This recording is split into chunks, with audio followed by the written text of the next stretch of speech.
Halo pemirsa, jumpa lagi dengan saya Argo Pratomunugro. Saya lagi ke ruang handphone dan smart televisi Anda. Kali ini saya ketemu lagi dengan seorang cucu Sultan Hamengkubuwono ke-9, yaitu Mbak KRMT Sekar Arum Wahyuning Tias. Selamat berjumpa Mbak Sekar.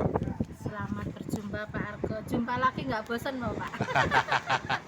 Kemarin sudah jumpa, sekarang berjumpa lagi. Kebetulan nih sekarang di Bumi Arum Pak. Iya, iya. Sekarang saya ingin cerita Anda selanjutnya Mbak setelah kemarin itu. Jadi gini Pak, saya kan dari kecil saya tidak tahu siapa orang tua saya. Ya. Saya tahu saya adalah saya diasuh oleh Pak Madi Paimin. Ya. Ternyata itu orang tua angkat saya. Ya. Kalau orang tua kandung saya, menurut cerita beliau tahun 98, itu saya adalah putra PB12 dan cucu HB9 dari Ratu Mas Timur. Ya, tapi kan orang tua angkat Anda, Pak Madi Paimin itu kan kakak kandungnya Presiden Soeharto itu. Betul, informasinya seperti itu. Artinya kan juga istilahnya moro tepuh, moro tuone Prabowo sekarang ini kakaknya ya. Kakaknya moro tuone Prabowo. Iya, betul. Ya, sebetulnya dulu saya pernah kenal juga dengan Bapak Prabowo waktu masih di istana ketika masih Bapak Soeharto itu masih hidup. Saya pernah kenal, cuma saya masih kecil. Jadi saya dulu sering dimarahi cemplon gosong karena saya pendek, hitam ya gitu. Cemplon gosong. Iya, jadi Pak Prabowo kalau manggil saya itu isi cemplon gosong gitu. Oh, iya. Itu panggilan khusus beliau untuk saya waktu Oh, Prabowo itu. manggil Anda Iya, seperti itu. Cemplon gosong karena gosong, ya. saya dulu kan badannya pendek, kecil, hitam kan, jadi cemplon gosong gitu. Padahal saya ayu, meblong-meblong. Enggak juga sih Pak, udah tua Pak. Iya. Jadi saya sebetulnya shock juga Pak waktu itu saya tahu kalau saya bukan orang, Pak Madi itu bukan orang tua saya karena tetapi kalau saya melihat dari perjalanan hidup saya dari kecil Pak, gimana ketika masa kecil kan sebelum saya Bapak pernah sudah ngangkat seorang anak namanya Pak Sri Waluyo. Tapi Pak Sri Waluyo itu dengan saya sio-sio, terutama ibu. Saya itu nggak jarang dipukuli, saya sering dipolo sama Pak Waluyo dengan alasan-alasan yang tidak masuk akal. Intinya Pak Waluyo dan istri itu namanya Bu Yulise itu ingin menyingkirkan saya.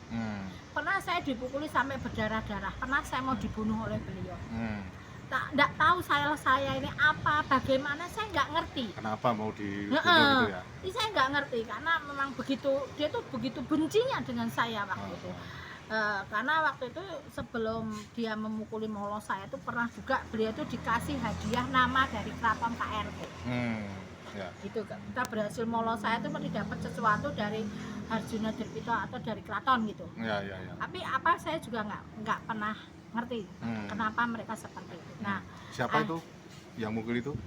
Itu Pak Sri Waluyo itu dengan istrinya. Itu pernah saya diluas, pokoknya pernah saya dikuamplengi, pernah saya dimasukkan ke kamar, dikunci dari luar 2 hari, nggak beruas, pokoknya segala macam lah yang saya alami waktu masih kecil. Nah, akhirnya saya bertanya, berarti aku tuh bener-bener udah anaknya Pak Madi Paimin. Kan itu pertanyaan saya. Kenapa perlakuan saya sangat segininya gitu. Saya tanya sama bapak, Pak aku udah anakmu kok. Kowe iki anakku, anak-anakmu. Kenapa aku kok sok dipolor Mas Waluyo? Aku sok dipolor karo ibu dengan alasan-alasan yang ora jelas. Saya bilang, ya wis saya tak gawe rumah. Hanya saya dibuatkan rumah di utara jalan, dipisah. Di Kembaran itu? Iya, biar maksudnya ben saya enggak dipolo gitu loh. Tapi ketika saya dipisah ini pun Pak Waluyo ini selalu berusaha ngerusui apa yang jadi milik saya. Gitu loh.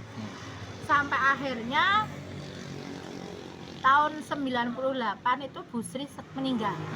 Ibu yang kemarin saya ceritakan, Bu Sri Sarwati yang ngasuh saya. Sebelum Soeharto jatuh itu ya? Iya, itu meninggal dunia. Dan itu yang Mbak saya terkejut itu sebelum beliau dalam posisi sakaratul maut mungkin ya Pak. Kepalanya di kaki saya tuh beliau sempat berkata, aku njaluk ngapura.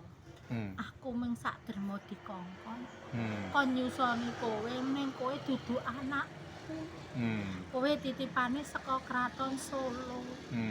Karo Yojo. Habis itu terus dia ngorok, grok tuh langsung meninggal. Sakratul maut itu ya. Itu teriang-iang terus di saya, Pak. Hmm. Saya langsung berontak. Ya. Saya sempat minggat ke Surabaya, saya jadi anak berandal saya.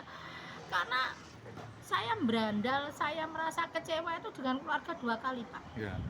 Yang pertama ketika saya masih sekolah SMA, saya ini punya pacar, Pak. Pacar saya itu namanya Mas Susilo ya. Ya. Pacar saya. Dari SMA saya Ya. pacaran. Ya. Dari kelas 1 sampai lulus, sampai sudah lulus kami masih pacaran. Di Bopri 1 itu ya. Iya. Hmm. Tapi bapak saya tuh enggak restu. Dengan alasannya itu kalau menurut saya itu enggak masuk akal. Ya, ya. Mana yang dia anaknya orang biasa, Ya. mana dia anaknya cuma berandalan. Bukan darah biru lah pokoknya ya. Nah, iya, tapi memang Mas Susilo itu orangnya berandal, Pak. Suka minum, suka mabuk. Dulu itu memang Ya. berandal. Ya. Jadi bapak saya nggak sukanya di situ. Kowe nek dadi bojone Susilo harus dipakani opo. Dia selalu mengatakan itu. Ya. Akhirnya saya dipisahkan oleh Susilo ini, kemudian saya dinikahkan dengan orang lain. Ya. Nah, ketika saya sudah dinikahkan dengan orang lain ini kan saya merasa kecewa dengan orang tua. Itu kecewa yang pertama. Ya. Kecewa yang kedua adalah yang ini tadi. Saya melihat kenyataan bahwa saya bukan anaknya Pak Madio Paimin. Ya. Kenapa? Pertanyaan saya itu kenapa? Ya. Ya. Kenapa baru sekarang mereka itu ngomong? Ya. Kenapa nggak dari dulu? Ya. Kan gitu. Ya. Nah, kecewaan yang berturut-turut inilah yang membuat karakter saya menjadi seorang yang berani, Pak. Orang di sopo-sopo. Ya. Karena sakit hati saya. Ya. Saya sudah berusaha mencari Mas Susilo bertahun-tahun, saya berdoa agar saya bisa dipertemukan kembali oleh beliau. Ya. Namanya maaf ya Pak, Ya. cinta pertama nggak bisa Ya. lupa saya Ya, kan ya, ya. sama beliau. Nah, Oke Mbak, sampai di situ dulu. Sengaja saya putus biar nanti pemirsa penasaran ini. Karena cerita Anda ini sangat menarik sekali ini. ya ini cuma cerita perjalanan hidup saya Pak Ya, Argo. ya, Jadi ya. biar masyarakat ngerti, Ya. jangan sampai nanti ada informasi-informasi yang negatif Ya. tentang saya, biar Ya. semuanya terpahamkan. Ya. Oke. Begitu. Oke, matur nuwun Mbak. Ya, sama-sama, Sekar Pak. arum ning tias ya. Ya, Matur siap. nuwun. Nah pemirsa, akhirnya saya Argo Pratomo Nugroho undur diri dari ruang handphone dan smart televisi Anda. Argo Pratomo Nugroho terus beritakan Anda yang bijaksanakan. Sampai jumpa.